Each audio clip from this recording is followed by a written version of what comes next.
We got the MCU collective today. Monumentous Day, man. Yeah. Black Panther, Wakanda Forever, full spoils, at Tony Franchise, at Hanging with the Joneses. Maddie may come on later. We haven't talked about this. Yo, on the real, we're talking about the movie. So if you click on this and you haven't seen the movie, that's your own spoilers, fault. yo. Like I'm saying right now, like we've been holding this in for a few days now. So yeah, go right ahead, sir. Woo. This movie was so emotional. It was, Lord knows it was so emotional. People who haven't seen it had asked me, like, yo, I'll just tell them it's emotional. Man enough to say it. This is the first movie I probably cried in since Selma. Oh, wow. This is the first movie I've cried in since Selma. And Marvel, Kevin Feige, Ryan Coogler, and them spared no expenses. And right off the bat, you go right. You started off with an opening prayer from Shuri saying, boss, please give me the strength to heal my brother from this illness. I will never doubt your existence again. She tried, her dangest to try to recreate heart-shaped herb.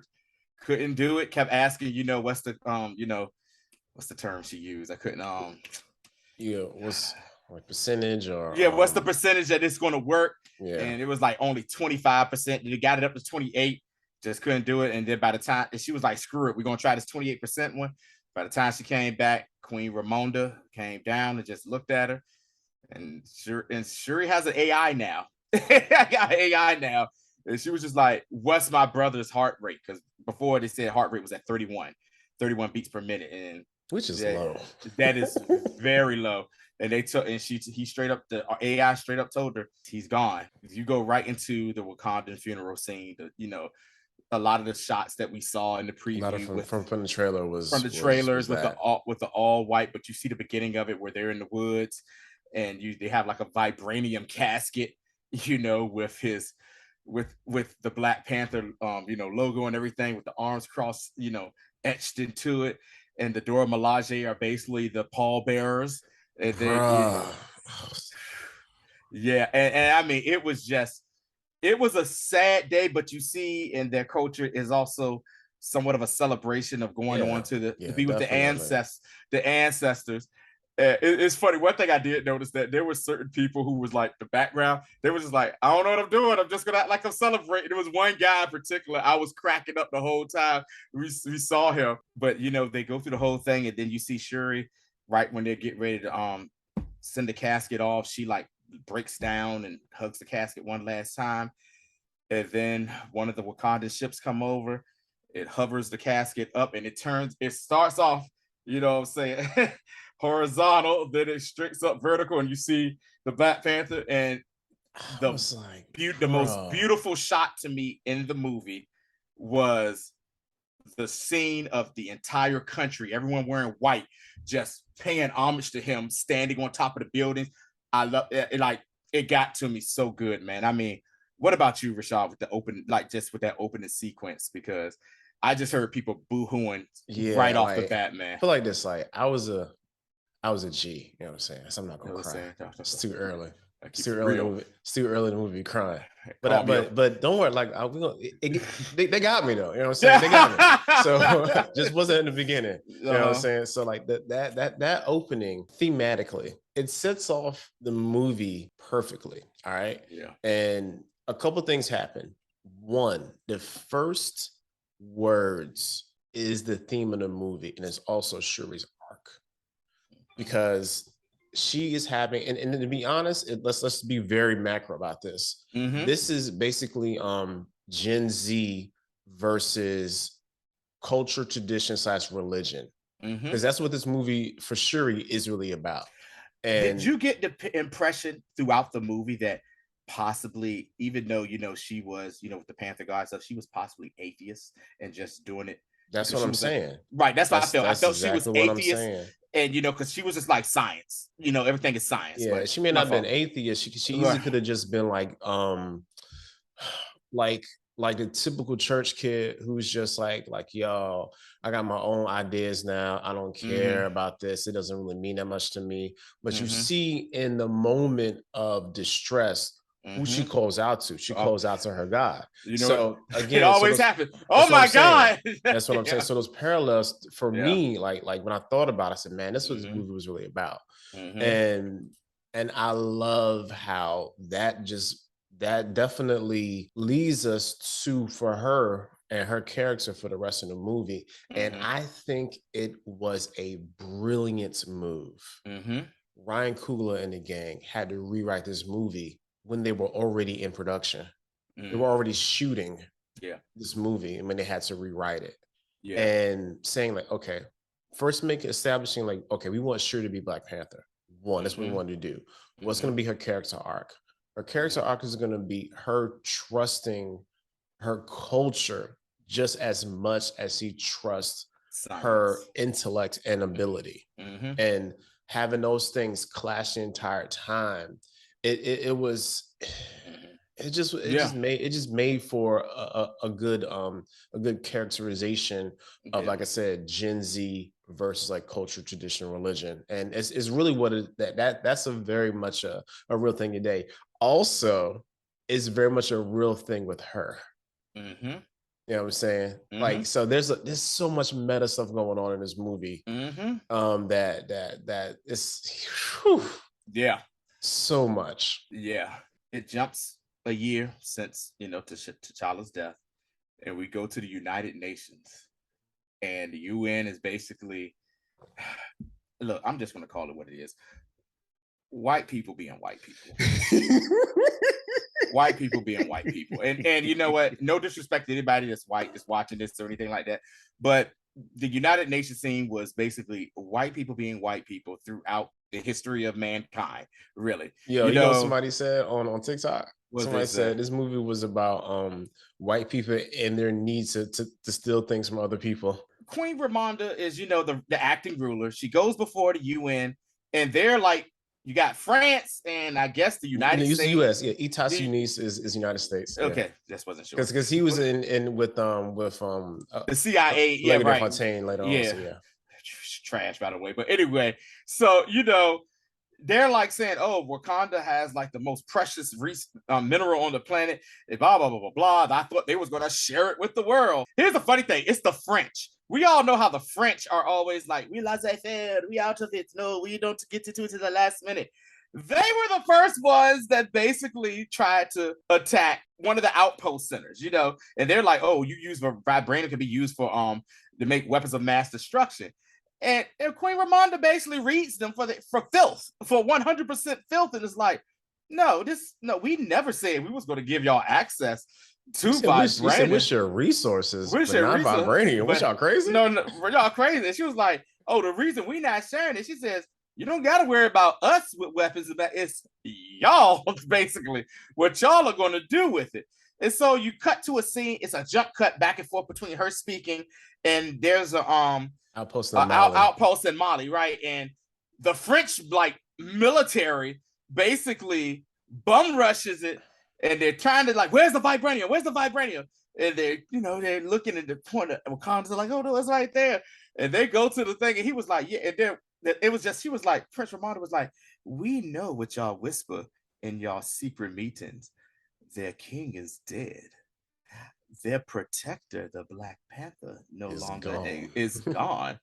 She says, let me assure you, we are not as helpless as you think you are. So they open up, so it cuts back to the outpost where you see them open it up, and they think they get the vibranium, and the Dora Milaje come out. Freaking Okoye, Io, and then one of the scientists was a Dora Milaje too, Aneka, and they put the French military to task. They destroy these people. They beat the brakes off of them, boys. They beat the brakes off of them. And then Ramona does the most G move ever. She says, it is being uploaded to all of your mobile devices right now. Who is actually behind the attacks on our country? And you saw the French lady oh. And then she was like, and we also have the perpetrators. And all of a sudden, the Dora Milaje come in there looking all fierce. They ain't even got their warrior outfits on. They got on like their little skirt suits, and they got these French men that there. And then Okoye's talking to them in Wakanda, but they knew what she meant. Kneel. And they sat there and they knelt before him. And then she was like, you better be happy that, this is just a warning. Any other type of act of aggression, we will take that very seriously. And then they pimp right on out of there. Yes, let them know that we are the most powerful nation on this planet. We will share resources, but not what you want the resources for. They say, look, yo, Black Panther or not, we still about that action. Yeah, we are about, we are still about that action, regardless of whatnot. So no games playing. Yeah, and I mean, it was the fight scene was just great, and then you jump cut to the next scene, which is basically there's like in the middle of Atlantic Ocean, there's some type of like mining outpost where it's like a collective of the CIA and like the SEALs and everything, and they think they found they have a machine that can detect vibranium, and they found some vibranium outside of Wakanda. Yes. And this is where we get introduced to Telecon. The Telecons. Tony, when I was watching this, right, I was like, okay, I know it's about to happen. But how they set this up, it was so beautiful. The Harpies. It was fun. Dude was like, man, y'all hear that? Y'all hear that? And then the way, like, I'm sorry. The use of sound and music in this movie. By the way, people, we're music people. We're instrumentalists and play. So stuff like that. The use of sound and music in this movie was masterful. Yes. Ludwig von Gersen, the basically the dude that has done the last score, done the score for the Rocky Creed, Creed. He done like the entire albums for Childish Gambino. Like this dude, I'm sorry, like he is our generation's Quincy Jones. Yes, because he does it. He can do it all, man. And this, I think he's like Norwegian. I don't even know, man. Like he shouldn't even be this good, but anything with the Wakandas, he's always using traditional African instruments. Love it. Yeah. And that's centralized to the area that Wakanda's in. So, Yeah, he did his he did his homework. So like and this movie is it's a continuation of that.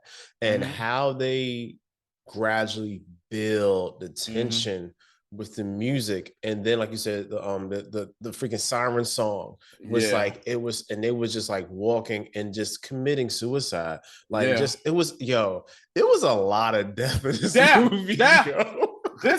This Marvel movie had a lot of death, and I'm not talking about like alien death. I'm talking I mean like off-screen death. Human death. Yeah, people walking to their deaths, getting stabbed up, shot. Man, and then that's you realize that the little operation they found, they found the daggone that there was some vibranium, and they send people 800 meters below the sea surface, and they find them, and people get snatched up. Realize what happened? It's the daggone, it's Namor and his people just putting in that work. Their introduction was crazy. Yeah. You know what I'm saying? And it's funny too, because it was a lot of these earlier scenes are like very dark. And I think that's just where we are in filmmaking right now. My first viewing, I think it just was the screen itself, because I'm like, yo, this is really dark. I can't see it. The second viewing, I think I got a better screen. I did. I saw it in IMAX. I saw it in IMAX the second time, and it was I'm not gonna say drastic, but it was a big difference from watching it in regular. I didn't have the pleasure of seeing the IMAX, but my second viewing was a better viewing. Them being shrouded in darkness, and Namor and then Atuma and Namora, they were just formidable. You know what I'm saying? And really was like, yo, we about to go up here, kill everybody, and then go home. You know what I'm saying? It was amazing. And so then you get Ramonda, telling Sir, hey, you need to come with me. You know what it's a year since, T'Challa's death. And, she's like, I walked the bush and I came to a realization. And she was like, I felt his presence and this and that. Yeah. And then of course, Shuri goes back into, no, Ma, that was just your mind constructing the feeling, using sign. And then she said, well, what does your mind construct for you when you think about your brother? And then Shuri is just like, she's angry. She's like, I see the world burning.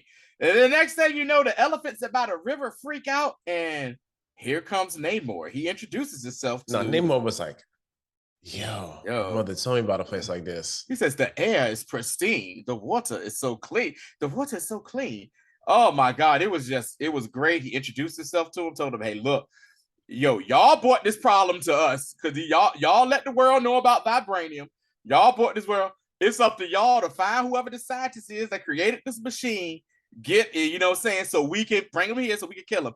Oh, by the way, you tell anybody about us, it's gonna be a real big problem here. And what he say? He says, I got more soldiers than you got blades of grass. And what? I was like, damn. And blades of grass. That was a bar. Yeah, like, right. God. And then he bounces, and literally they know the whole time some other Wakandans, they're gonna drop the machine right there on the beach. They're like, how to get there? How do you do that? So they're like, hey, let's go meet. We got to convene with the council. And of course, my guy Jabari comes. So my guy, the head M'Baku, comes in eating like a purple carrot. Whatever. Yeah. He coming in all late, and then he just, you bald-headed demon. He called that Okoye a bald-headed demon, and it's so funny because like, if you know anything about like Africans and Christianity. Yeah, and like some of the more like very, especially like Pentecostal, like their whole demonology, they deep on that. So him saying that it made me laugh a lot. Yeah, there's a lot of very, of course, like a lot of black moments in this movie that it just, I was like, a bullheaded demon. I said, oh, snap, he said it. And then and so the queen and them are telling them like, telling what it was and this and that. And then M'Baku being a straight up like brute job, like, I want to find this fish man, and he would be brushing for you right now. And then it's like, if you was out there, you would still be out there right now, whatever. So Okoye and Ramonda go into the Shuri's workshop. They talk. They say, hey, trying to find out who created this machine. And Shuri's like right away, like impressed, like, the person made this from junk, basically scrap, and like other parts, they just fit it together. You're like, this person was a box of scraps, maybe? A box of scraps. Yeah. And so, they go and they find our favorite colonizer, Everett Ross, who's jogging through, and they talk to him and be like, hey, what's going on here? And he's like, yeah, your people attacked our, but it was like, no, that wasn't us. That wasn't us. And he was like, well, who is it? He's like, is it another superpower we know about? So like, we can't talk about it right now. We can't talk about that. For our safety, we need to know. We need a scientist though. And they kind of find out it was a kid. Yeah. And I just have to say, I've been most excited for Riri Williams ever since they said that she was going to be in this movie. I've been I actually read the Iron Man comic when she was introduced. I gave it to Madi for a gift. So my association with his character is so deep. Yeah. And to see her on screen, and then to see the actress who plays her, forgot her name. I'm sorry. Dominique. Dominique Thorne. Yeah, Dominique Thorne. And her portrayal of it is like so black, and I loved it. It was so perfect, man. Like she did a good. Like I don't want to try to be hyperbolic, but I'm being super biased. I don't care. Yeah, it was good. She was so good doing that, and even how she straight up punked that white boy. Took his phone, got her Venmo. You know what I'm saying? So you ain't dropped my money, yo. He was like, what, $800? No, it's a band now. He was like, what? He was like, she hit him with the fat joke. Yesterday's price is not today's price. Right, yesterday's price is not today's price. You see a fun little interaction between Shuri and Okoye talking about, and Okoye is like straight up looking like a Grace Jones type feel to it and everything.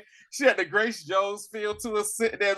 Hey, she was looking fierce though, for real. She, and then she was like, is this the makeup? I knew it was the makeup or whatever. She said, nah, you good. It was Fancy 40. I was like, it's a Rihanna reference because Rihanna's singing on the soundtrack. No, and the best part was this. It was like, we found scientists. They're at the Wakanda equivalent of a grade school. And she was at Harvard, no, MIT, which was hilarious. She said MIT in the United States was the Wakanda equivalent to a grade school. I was like, yo, they straight minimized probably one of the highest levels of institutions in the world to a grade school.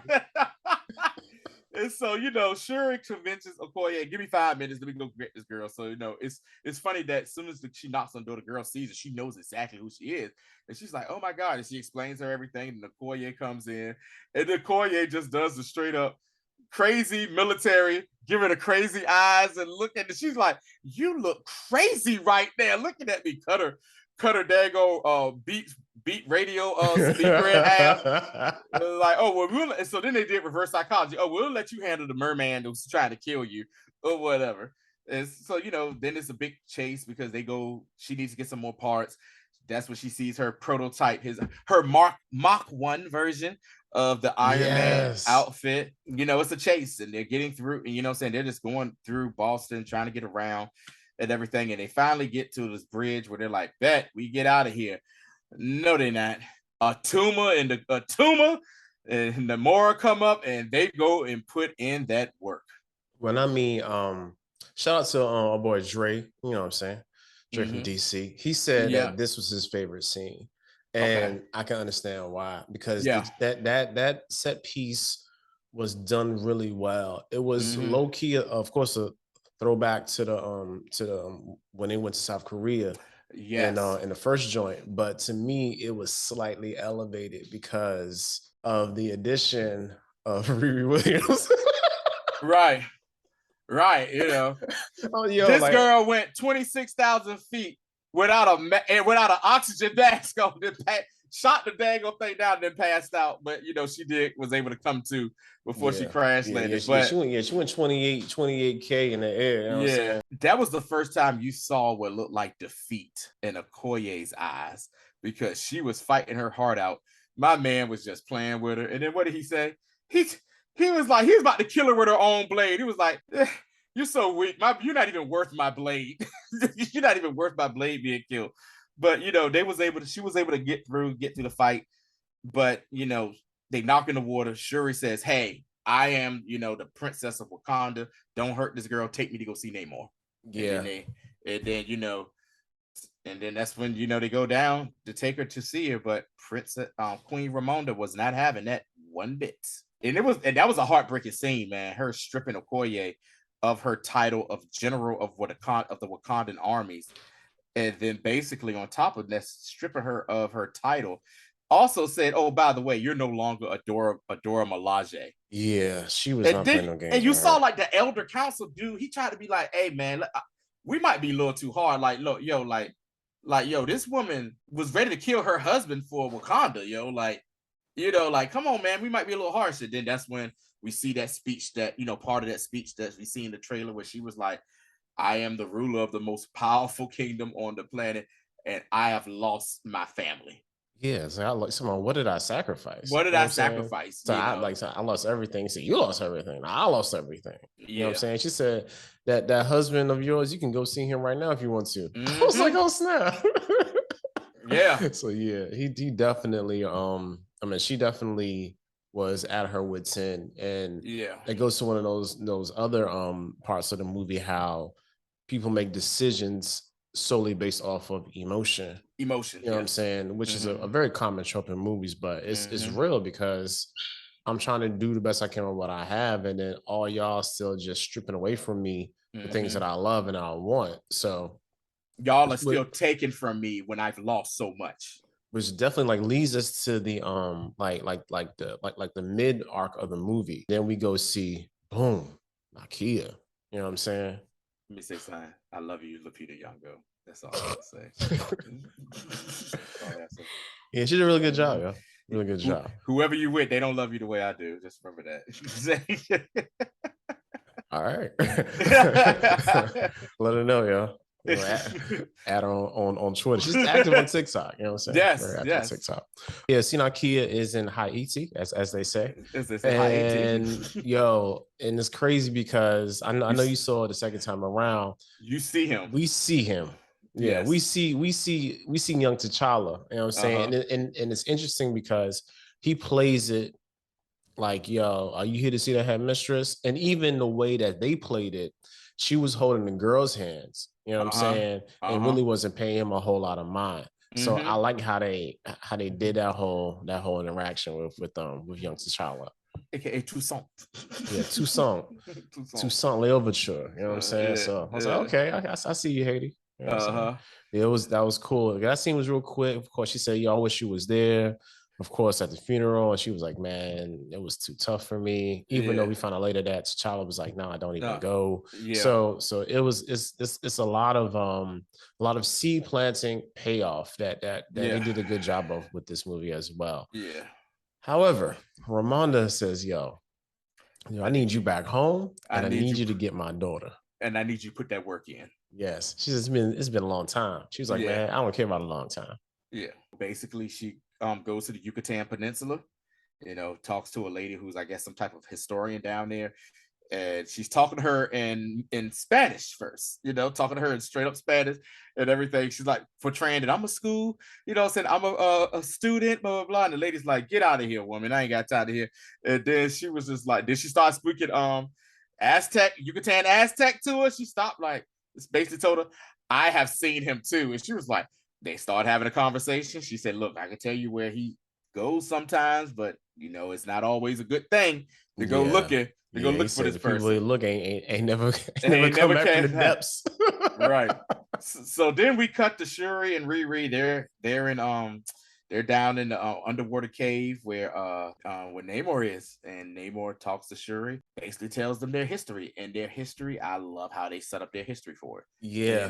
And it makes sense. Another thing that's crazy is that besides Namor, when they're in the water, they all look like regular Aztec humans, but when they're out the water, that's when they get the blue skin and everything like that. So he tells the history about, hey, the Spanish conquistadors brought their little smallpox over there where we were. People were getting sick, and the shaman had a dream from Khan, what I'm saying? A Khan, that told him, like, gave him vision. He dove in the water and found a plant growing out of some vibranium. It took it, and basically, they made their version of like almost a heart-shaped herb potion type thing. And she didn't want to take it at first, and they tricked her into taking it, and they gave her a bracelet, and basically all of them got sick, passed out, and they realized, hey, we got to get in this water, got in the water. But because he was in the womb when that happened, he's a half-breed, and then he said the word that we all wanted him to say. I'm a mutant. I was like, duh. And it's like, just as a starting point, it's so dope that they made him the first mutant, because in the comics he was the first mutant. So keeping that on track is, I know a lot of people are like, oh, like, I want Professor X and X, but like, no. The fact that they made canonically him the first mutant, and having him being made the way he was, like, I really appreciate that. Yeah, because we all know possibly there is another person who is maybe older than him as a mutant, and we hope they do him right when he actually is introduced in the movie this time, unlike the trash we saw that Fox did. I'm not even. Oh my God, let's not even talk about that. He tells us history, and somehow it does a heist. And the key is able to get the girls out. They go back. Namor is basically like, because his people get killed in the process, and Namor shows everyone why he is right now in the Marvel universe the Lord of Black Air Force Energy. Good God Almighty, that man came down with his Aztec feathers set on that shark throne, and he basically said, "Yo, I tried to use hope." He said, I was blinded by hope. I was blinded by hope. You know what? It's time to get busy. And they went to Wakanda, and Lord have mercy, they literally washed the Wakandans. Yes, they beat the brakes off of them, and it was like really fast too. Right, M'Baku was like, "Fishman," ran to take his little wooden hammer. I said, "The hell!" Wow, gave him a punch that shattered his breast. If he ain't had that breastplate protection thing, no, he'd have been dead. Dead. He'd have been dead. Yeah. So in the process, Queen Ramonda dies, protecting Riri Williams. And then like Namor's like, yo, I'm gonna give y'all a week to mourn your people, bury them. I'm gonna come back. If y'all ain't with us against the land, I'm gonna wash this place off the face of the planet. I said, oh my God. And then he said, you're queen now. Yeah, right. Yeah. You are queen now. I'm like, oh my God. Like, how did he make that proclamation? Yeah. Got to do with that. Yeah, right.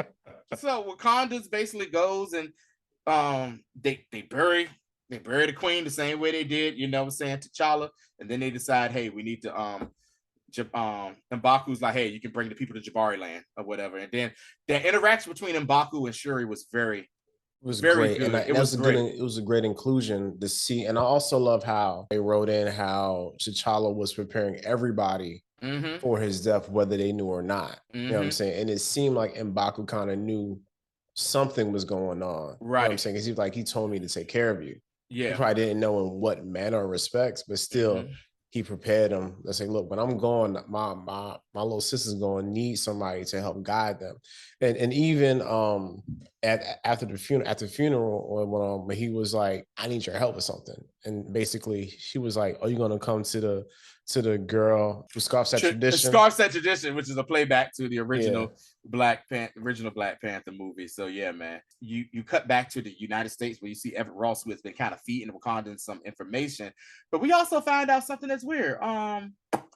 Miss DeFontaine is Everett Ross's ex-wife. Yeah, we even got to talk about her because she shows up at the crime scene on the bridge. She's like, hey, and plants the Komoyo beads for Everett Ross to pick up because she knows that they basically saved his life and he was going to be down with them anyway. Marvel is really setting up her to be the evil Nick Fury. Yes. And I love it. And I can't wait until they have their clash. Shoot, it may happen in Secret Invasion. And the fact that she's the director of the CIA helps her validity as well in regards to the power that she wields. Yeah. I mean, yeah. So that was just like when they said that early on, in the movie after M'Baku's conversation with Shuri basically kind of put 2 and 2 together with the heart-shaped herb, basically coming from Wakanda, growing in Wakanda because of the vibranium and everything. And Namor gave her the bracelet that his mother had that had threads. Threads of their herb. They had to turn them into what they are. And she goes to work and makes a plan. Riri's like, yo, we're going to dry this dude out. Simple as that, because he's not like the rest of them. He's getting the water and the oxygen through his skin, and he doesn't need the gills in his neck and then, to breathe it like the rest of them. So he was like, he said, but you notice when he attacked you, he went back in the water, then went back to attack. So he still needs the water. She puts her to work into building basic oversized sauna. Like a super sauna, basically Riri has to build. Well, they build 3 things. They build they retrofit the ship with the with the sauna. With the sauna, they make another rig that detects vibranium, as well as making her own suit. Her own iron, Yeah, makes like the Mach 2 Ironheart suit. Yeah, the Mach 2 Ironheart suit. And I was sitting there thinking, I was like, yo, she had a vibranium iron suit. Yes. I was going to get to that. Yes, she has a vibranium Ironheart suit or whatever. My God, yo. she about to be a problem. She is about to really be a problem. So on top of that, you see like the elders, they're in Jabari land and they're sitting there talking to Lord M'Baku, and M'Baku's like, hey man, like we got to try to rebound from this. They're like, how can we stop them? They're just trying to figure out what to do.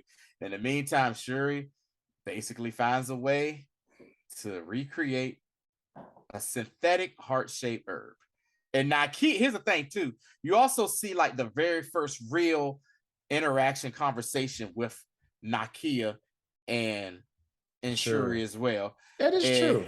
That was the first, and like, because remember Nakia tried to contact Shuri early on, and her AI was basically like, "Hey, Nakia," and she was like, "Whatever, you need to do these calculations. Yeah, go back to doing calculations." Yeah, like, so it goes to show you, Shuri basically had resentment to Nakia since Nakia, you know what I'm saying, because she wasn't around for T'Challa when he was sick and dying and stuff. But little did she know, T'Challa was still making them trips to Haiti, you know what I'm Haiti to go see, you know what I'm saying, to go see that thing, see that old thing, and see his kid, you know what I mean? Yeah. So they come to the conclusion, and you know what I'm saying, whatever, and they create the synthetic heart-shaped herb. It's at a 98% effective rate. Go through the whole process of when the new Black Panther takes the drinks the herb, and they go to the ancestral plane to meet the ancestors. She's thinking that she's going to see her mother. She's back at the palace that's flooded and everything, and she's like, "Mother," and then we see Eric, my boy, in the chapter, Eric Killmonger. And he's sitting on the throne like, "What up, little cuz?" Cousin, what up, little cuz? You know what I'm cousin. Yo, Shuri was so pissed. She was like, "You?" He was like, "You surprised you saw me?" What, you know? Because he hit with the ODB. Oh, you thought you wasn't gonna see me? The whole service of this. His speech to her was basically kind of true. They are alike, because he kind of, I guess, quote unquote, scoffed at tradition. You know, saying, you know, and everything like that. But what's also funny is he was like, "Yo, I was the Black Panther that got stuff done." And he was like, "Your brother too." You know, he was like, "You know what? Your brother too." But, well, he just straight up trashed their daddy. He was like, yo, he said, "Don't even bring your mother into this. Your mother protected someone who's from the lost tribe that's not even her child." And he was like, "What would your daddy would have done?" "Oh, I know, he would have killed him." He would have killed that girl. He would have killed that girl. And you know what? He's right. Would have. He said, "Shoot." He said, "Shoot." He killed his own brother. He killed his own brother. Like, he said, he was like, so he basically was like, "Yo, your daddy was trash at the end of the day." And then he says, "Your brother, well, he was just too noble." You know what? T'Challa is almost kind of like a Ned Stark, Game of Thrones reference.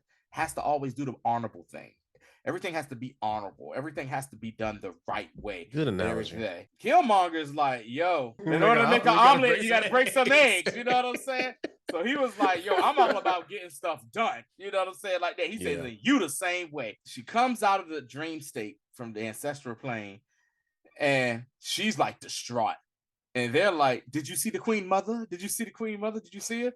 Did you see the Queen Mother?" And she's like, they're like, "Who did you see?" "They lied to me. I saw nothing." She did not want to say who she saw. Nah. She was like, She was like, "They lied to me, blah, blah, blah, blah." And then she snaps. She punches a little, you know, so she punches the little, you know, mannequin of the Dora Milaje. And you see she got the Black Panther powers. And then, of course, Riri Williams once again does the blackest thing ever. Can I get some of that? Can I hold some of that? Say, "Out here killing folk. Let me hold some of that. You know, let me hold some of that." And so then, you know, they was like, "Yo, I think you need to get a suit." And it's just funny that Shuri actually had a Black Panther suit on deck, ready to go. Because you saw her with I think that was her father's mask, or was that? I think it was like first Black Panther mask, right? The one that he had to keep taking off instead of instead of it forming. So I think that was both T'Challa's masks, and then next thing you know, hers came, and you saw her necklace that had, you know, saying that contained the rest of the suit. Then we go back to Jabari land, and they're talking. They're trying to figure out, "Yo, what we gonna do, this and that." And the next thing you know, they see a ship fly over, and Shuri makes her grand entrance. Man, people started applauding in the theater. I was there clapping, and everyone was like, "Oh, snap!" That, you know, so all the Wakandans was like, "What? The Black Panther." And then the mask came off. They was like, "It's the princess." It was like, notice they didn't say queen. Nobody said queen yet. They said, "It's the princess," or whatnot. And then M'Baku was like, "Well, let's see something here." He puts his arm out for a little arm wrestling match, like, oh yeah, girl, you got that pie. Sure was like, "Show enough, I got something real for you in these hands, M'Baku. M'Baku got something real for you in these hands right here.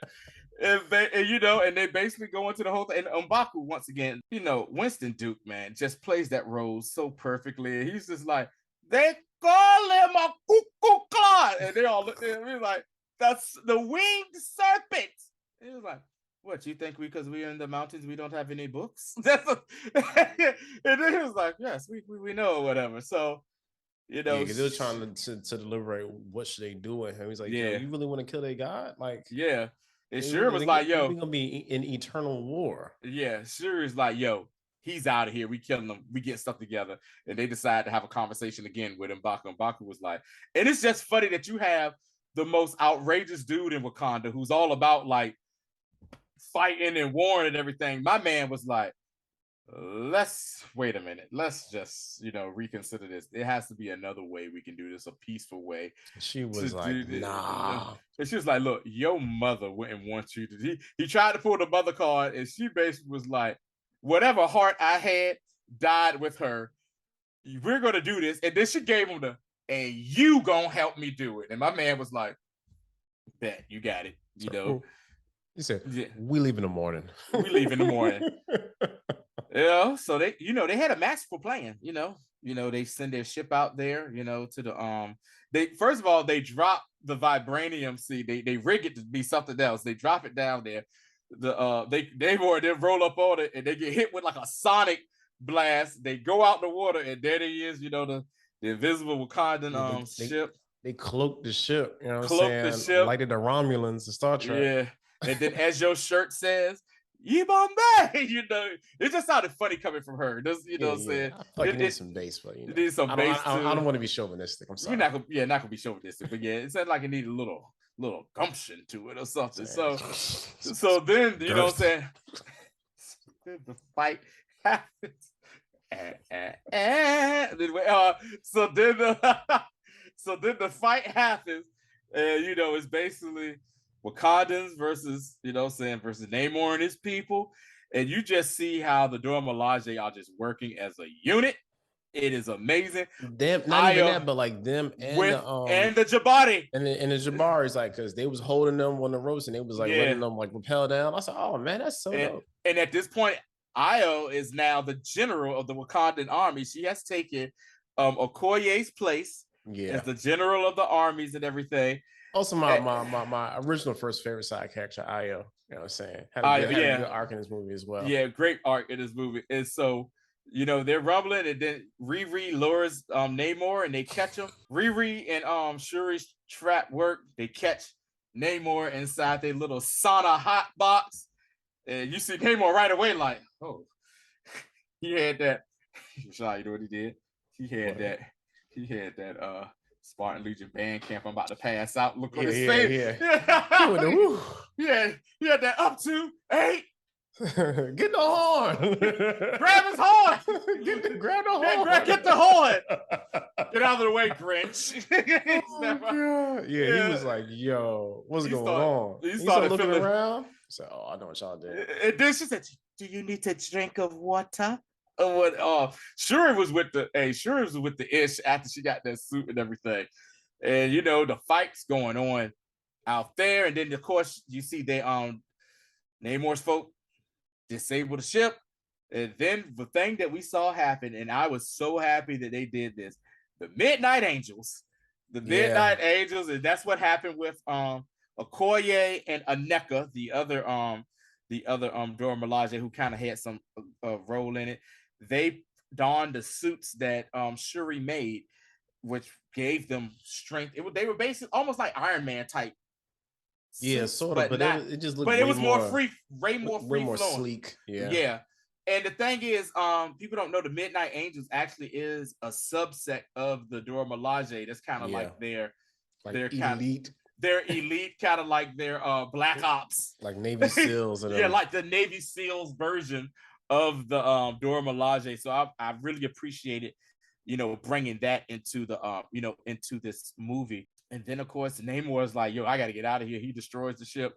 And they crash. Like it was like that. The scene right there was so. Even the second time I was like, yo, yeah, no, because Gria, is the name of Griot, yeah. You know what I'm saying? He was like, catastrophic. That is rough. So the ship is going to explode in any moment. That spear is raw vibranium.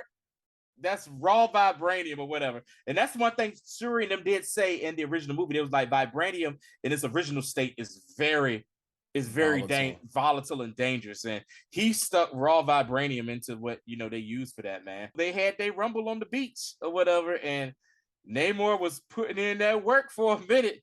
And then Shuri said, I'm about to neutralize this guy and cut one of his wings off. Yo. And then held it in her hand. Yeah, look what I got here, buddy. That was good. I was like, yo, Shuri does not care. Yeah, cut one of his wings off, and that kind of neutralized him from kind of doing his flying thing a little bit. I was like, yo, are they really about to kill Shuri here? Because he speared her, and somebody in the theater was like, well, how she has a vibranium suit on. How could that spear? Once again, that is a raw vibranium spear. Vibranium can probably cut vibranium. You know what I mean? And that was a raw vibranium spear that just straight up like penetrated her. And, luck, saying she was able to fight through and get through, and she blew Namor's back out, to say the least.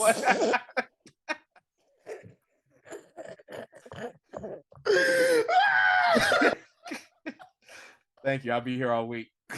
Don't forget. Literally, you know what I'm saying? Literally, basically, she flipped over him, did the Wakanda Forever thing, and the remnants of the ship engine just blew up, and blew his back up, and she was getting ready to kill him.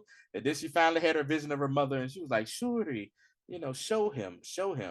And that's when she kind of softened up and basically like, look, show him who you are. He's like, look, man, we're gonna keep you secret. We ain't gonna protect your people. Yeah, it's gonna be all good. Just yield. And it's just like the conversation they had when they was underwater.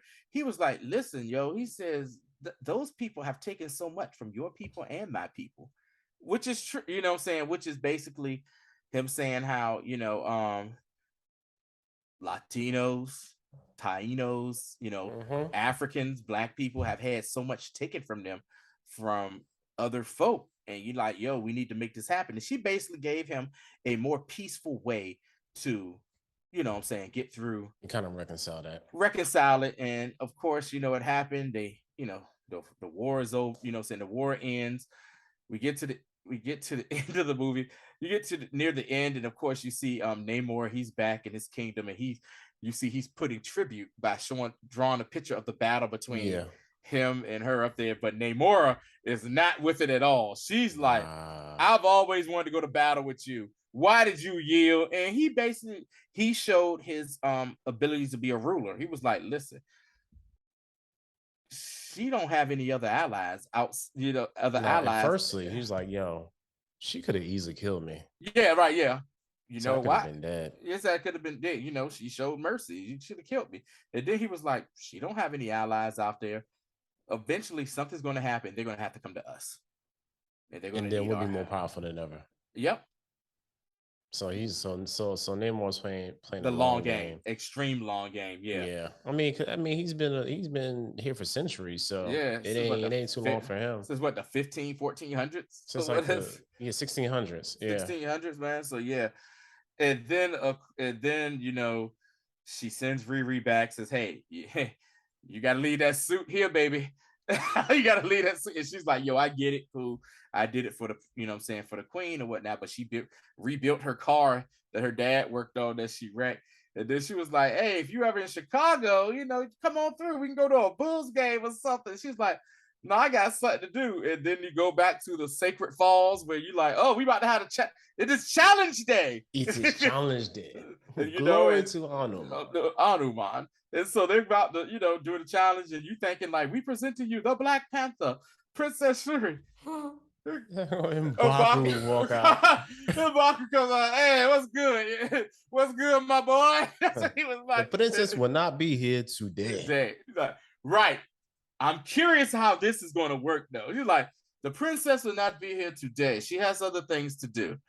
I, M'Baku, challenge to be the Black Panther. And the thing is, you see the other Jabbar like just sitting there, but everyone else is smiling too. Yeah, because they pretty much know like M'Baku's going to be king of Wakanda. Yeah, right. And then Shuri's probably going to be Black Panther. Yeah.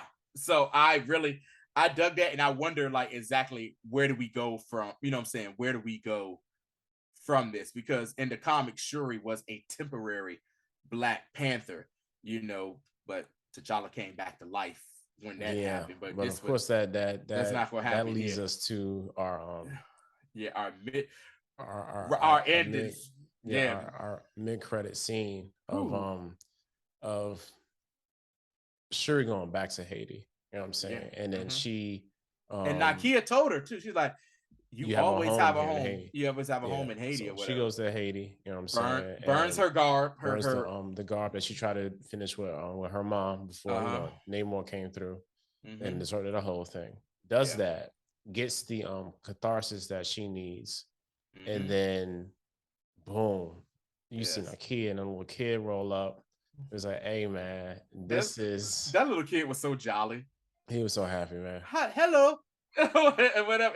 And people, for anybody to say, no, T'Challa was not a deadbeat. God dang, T'Challa was not a deadbeat father. They talked about like that was their plan to keep the kid away from all the politics and the pressure of being the pressure of the throne itself, the throne, you know keep them separate. But when he comes of age, it is his birthright to become the new Black Panther, or you know what I'm saying, which king. Is one of the like Black Panther storylines. T'Challa, his son, it would be T'Challa. He went away, went to school in America and was reared there, and then went back to Wakanda to claim the throne and the struggles of him being king and not being, like, you ain't been here, yada yada. That was that's probably gonna be T'Challa's junior storyline moving forward. So we can still possibly get T'Challa and Storm type relationship.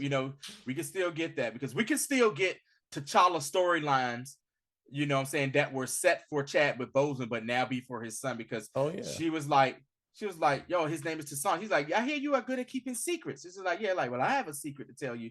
She's like, T'Challa's my Haiti name. He's like, my real name is, he says, I am Prince T'Challa, son of King T'Challa. I was like, oh, beautiful. And that's when they got me. Beautiful. Yeah, that's when they got you. Also, too, I want to talk about something. All right. Rihanna. Fabulous job with the ballad. Yeah, like she it fit. Like, I don't even like Rihanna like as a singer, but like it fit. Like her sort of like raspy tone. Her raspy vibrato that she had was great. But you know what's up? Everyone's giving that song. The second song she got, the one called Born Again. That's my favorite one, and that's in the credits. It's playing during the credits, and that's when near the end of the song she starts making that Wakandan African sound, the choop choop choop. She starts doing that in the song. If you get a chance, stream that. It's called Born Again. It's like it's on the Black Panther Wakanda Forever soundtrack. It's the last song up there. It's a great song. With that, she did a great job with that, man. Overall, I love the movie. This is what I want you people to not do. I don't want y'all to compare it to the first movie. Because it's a different movie. It's a different vibe. It really is. It's a different movie. And it's a good thing too. All right, so funny takeaways. Every time when I saw the Tylokans riding a daggone killer whale, it made me laugh so hard every time. It did too. Yo, that is the most outlandish, ridiculous thing, and I love it. Yeah, it was so fun. Like, you just seen like a killer whale in fresh water. I'm like, yo, this is ridiculous, yo. Yeah. Free Willie be damned. Yo, exactly, yo. Like, I thought y'all was like saltwater animals. You know what I'm saying? But anyway, that was hilarious to me. Another funny thing too, and this is just like a very cultural thing that I'm not even sure they were super aware of. But after Namor explained the origin of his name, and then he says, from that point on, I'll be known as Namor. The child with no love. As soon as they go back to Wakanda, man, we got to get Namor. You gotta get Namor. You know? Did not acknowledge the way he pronounced his name at all. Namor. No, we gotta get that Namor crazy. We gotta get that Namor crazy. That nigga crazy as hell. Maddie, you quiet back there. What you like about the movie, sweetheart? Any thoughts? No, I was gonna mention when the Midnight Angels came back like onto the ship thing, and Okoye like talked to the lawyer and her language. I'm trying to figure out when she had time to figure out the language. The Yucatan language or what? Hey man, the Wakandas are super smart, man. I know she got fired and all, but like, who was she talking to figure that out? Who knows? Oh, they have books. They say how she saved Everett Ross. Probably one of the funniest lines. A colonizer in change. I have seen it all. I have seen it all. And that's basically setting up Everett Ross now is going to be a resident of Wakanda. You know, going to be a resident of Wakanda, and he's going to be chilling over there. You know who? Oh, you know who? Whoever Ross is. Who's that? Eric Snowden. Because he can't leave. He can't leave. Oh my God! Giving away secrets. Stuck like Chuck. Tell us everything about the United States. Well, hey, this is where all the new. While I'm here. You know while I'm here for that. Yeah, that was that's funny. Eric Snowden for something. I mean, that's hilarious. Thank you. I'm here all day. You know also too, we find out that that Ayo and Aneka are lovers. Yeah, which I didn't see coming, but at the second viewing, I kind of said, okay, I can maybe see. I didn't see it coming the first time, but the second time after watching it again, I was like, okay, especially like interactions they had like early on in the movie or whatever. I thought Ayo was basically going to end up being with Winter's Bucky because of he helping. Remember, she helped him be able not to turn into the Winter Soldier anymore. Yeah, and everything. I thought that was they're going to kind of lead into that and everything. But I kind of understand. And even like in the like the first time when that came up, like people on TikTok was hot because they were like, "That's not how she's in comics. She's in a relationship with a woman." I'm like, "Yo, cool out, yo. It's a TV show." You know what I'm saying? So they pay that part off too. So I hope the people have calmed down and are happy. But yeah, that was cool too. Also another funny line when Everett Ross, when they first see him, it's like, "Can you just call me? Why would I have your number?" Yo, that is like a dude trying to holler at a girl or something like that, and she's just like, "Why would I have your number? You pick your face up, bro, and just keep it moving, man." So there was not number no Everett Ross. Any final thoughts? Final thoughts, man. How can I say this? The first time I saw it, like I was anxious. You know what I'm saying, of how this was going to turn out. Yeah. And I enjoyed it. And then when I saw it the second time, it's like, to me, like I was settled and I really enjoyed it. Like, because for me, like I didn't really know what to expect. I didn't have no expectations. No. But